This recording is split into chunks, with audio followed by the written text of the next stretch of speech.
Assalamualaikum warahmatullahi wabarakatuh. Yuk belajar PKN bersama Ibu Desi Afianti Rahmi SPD. Kali ini Ibu akan menjelaskan materi bab 2 pada bagian kedua, yaitu mengenai peran lembaga penegak hukum dalam menjamin keadilan dan kedamaian.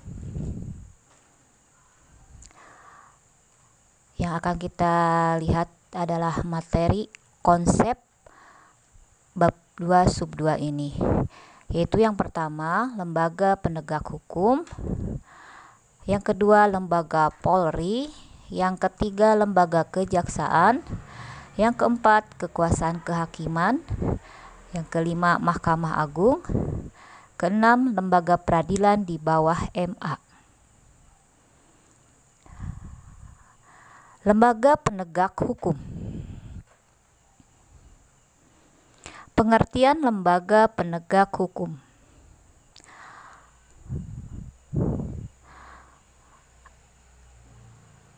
Lembaga yaitu suatu organisasi yang tujuannya melakukan suatu penyelidikan keilmuan atau melakukan suatu usaha. Penegak hukum adalah petugas yang berhubungan dengan masalah peradilan. Jadi, apa itu lembaga penegak hukum? Lembaga penegak hukum adalah lembaga yang memiliki kekuatan dan berfungsi untuk menjaga agar hukum tetap tegak dan tidak dapat dicurangi oleh pihak-pihak tertentu. Apa saja lembaga penegak hukum di Indonesia? Yang pertama adalah Polri, yang kedua Kejaksaan Republik Indonesia, yang ketiga kekuasaan kehakiman, keempat advokat, yang kelima adalah KPK. Lembaga Polri.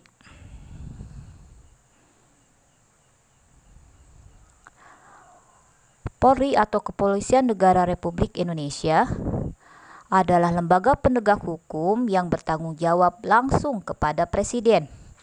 Pada tahun 1999, Polri berpisah dari ABRI dan menjadi bagian Depkumham. Hingga tahun 2000, Polri berpisah dari Depkumham dan langsung berada di bawah Presiden.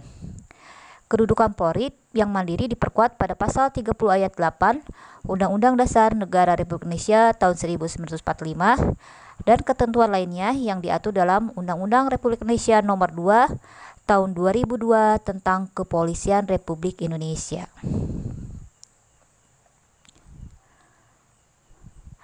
Kepolisian Negara Republik Indonesia, apa saja tugasnya? Yang pertama adalah memelihara keamanan dan ketertiban masyarakat. Yang kedua, menegakkan hukum. Yang ketiga, memberikan perlindungan, pengayoman, dan pelayanan kepada masyarakat. Yang keempat, terpeliharanya keamanan dalam negeri di Indonesia.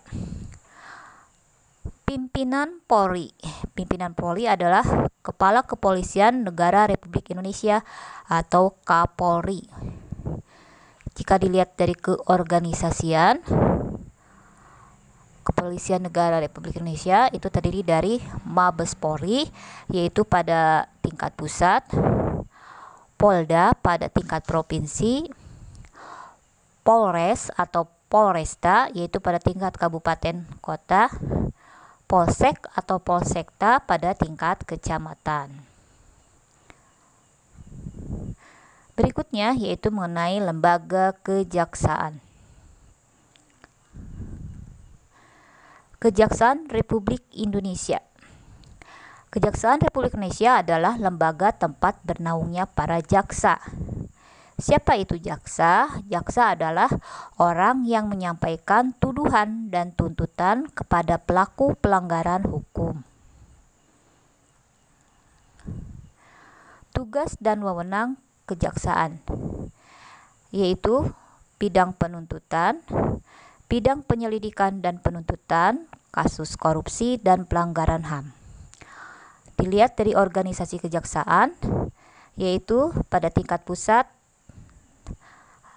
adalah Kejaksaan Agung Republik Indonesia, tingkat provinsi Kejaksaan Tinggi, tingkat daerah yaitu Kejaksaan Negeri. Peran kejaksaan dalam perlindungan dan penegakan hukum. Menurut Undang-Undang Republik Indonesia tahun 16 tahun 2004 tentang Kejaksaan Republik Indonesia, peran kejaksaan adalah menegakkan supremasi hukum, perlindungan kepentingan umum, penegakan hak asasi manusia, pemberantasan korupsi, kolusi, dan nepotisme atau KKN. Di bidang pidana, contoh kasus bidang pidana yaitu perampokan, pencurian, pembunuhan. Tugas dari kejaksaan adalah melakukan penuntutan, melakukan putusan pengadilan yang telah ditetapkan oleh hakim, pengawasan terhadap beberapa putusan pidana tertentu, penyidikan tindak pidana tertentu, melengkapi berkas perkara tertentu untuk kemudian dilimpahkan ke pengadilan. Di bidang perdata dan tata usaha negara, apa saja masalah perdata dan tata usaha negara, yaitu mengenai sengketa hukum berkenaan jabatan dan sebagainya. Tindakan kejaksaan adalah dapat mengambil tindakan hukum. Tindakan hukum itu baik di dalam atau di luar atas nama pemerintah.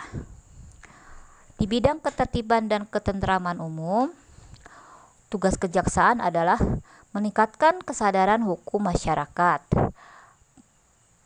pengamanan kebijaksanaan penegakan hukum, pengawasan barang cetakan, pencegahan penyalahgunaan dan atau penodaan agama, pengawasan aliran kepercayaan yang membahayakan masyarakat dan negara, dan melakukan penelitian, pengembangan hukum, serta statistik kriminal. Berikutnya yaitu mengenai kekuasaan kehakiman. Kekuasaan kehakiman.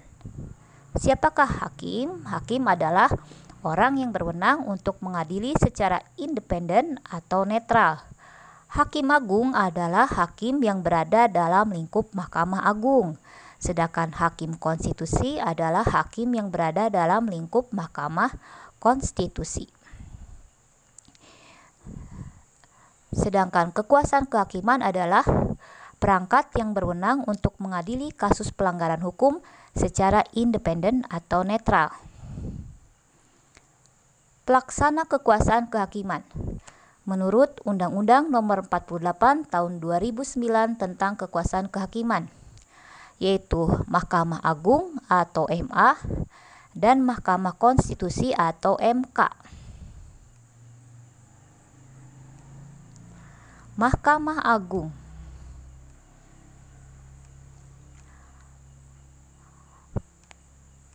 Tugas dari Mahkamah Agung adalah mengadili pada tingkat akhir atau kasasi. Pada kasus apa? Yaitu kasus pidana, kasus perdata, kasus tata usaha negara. Kemudian, Mahkamah Agung juga memiliki tugas untuk menguji peraturan di bawah undang-undang terhadap undang-undang. Apa saja peraturan di bawah undang-undang? Yaitu peraturan pemerintah, peraturan presiden, peraturan daerah.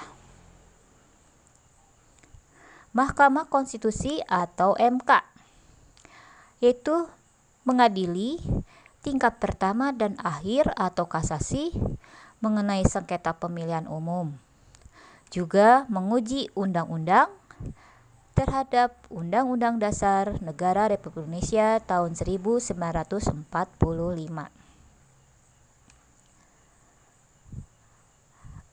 Berikutnya akan lebih jelas dibahas tentang Mahkamah Agung atau MA. Mahkamah Agung merupakan pengadilan kasasi yang bertugas membina keseragaman dalam penerapan hukum melalui putusan kasasi dan peninjauan kembali, menjaga agar semua hukum dan undang-undang di seluruh wilayah negara Republik Indonesia diterapkan secara adil, tepat, dan benar. Wewenang Mahkamah Agung memutus kasasi. Kemudian menguji peraturan di bawah undang-undang terhadap undang-undang dan melakukan pengawasan peradilan. Lembaga peradilan di bawah Mahkamah Agung itu apa saja? Yaitu peradilan umum, peradilan agama, peradilan tata usaha negara, dan peradilan militer. Berikutnya kita bahas mengenai lembaga peradilan di bawah MA. Peradilan umum. Peradilan umum terdiri dari peradilan pidana dan peradilan perdata. Kita lihat tingkatan peradilan umum. Tingkatan pertama yaitu pada tingkat kabupaten atau kota dinamakan pengadilan negeri. Tingkat kedua pada tingkatan provinsi dinamakan pengadilan tinggi. Di pengadilan tinggi ini bisa melakukan banding. Kemudian kita membahas juga mengenai pengadilan khusus. Apa saja pengadilan khusus? Yaitu pengadilan anak, pengadilan niaga, pengadilan HAM, pengadilan tipikor, pengadilan hubungan industrial, pengadilan perikanan. Peradilan agama. Apa saja yang bisa diajukan di dalam peradilan agama? Yaitu masalah atau sengketa terkait perkawinan, waris, wasiat, hibah, wakaf, zakat, infak, sodakoh, dan ekonomi syariah. Bagaimana tingkatan peradilan agama? Tingkat pertama pada kabupaten atau kota dinamakan pengadilan agama. Tingkat kedua atau pada tingkat banding berada di provinsi disebut pengadilan tinggi agama. Dan ada juga pengadilan khusus yaitu pengadilan syariah.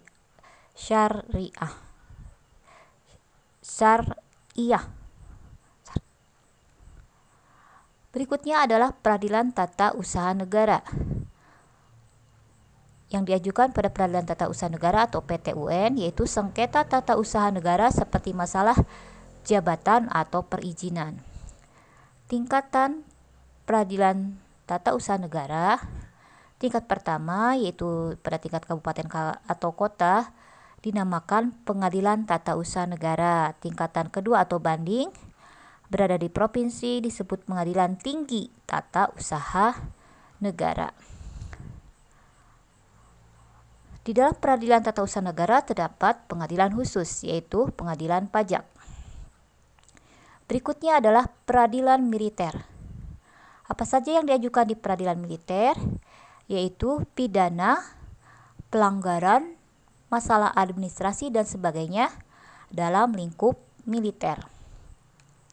Tingkatan pada pelajaran militer yaitu tingkatan pertama yaitu pengadilan militer. Yang boleh mengajukan adalah kapten, prajurit 2, angkatan darat dan angkatan udara. Yang kedua kapten kelas 2 yaitu angkatan laut. Pengadilan tinggi militer yang mengajukan adalah mayor jenderal angkatan darat, mayor marsikal angkatan udara, mayor laksamana angkatan laut. Tingkatan kedua atau tingkatan banding yaitu pengadilan militer utama yaitu yang hanya bisa diajukan dari pengadilan militer tinggi. Dan juga ada pengadilan militer pertempuran yaitu apabila terjadi pertempuran. Sekian materi yang bisa disampaikan. Silakan pelajari dengan seksama agar bisa dipahami. Wassalamualaikum warahmatullahi wabarakatuh.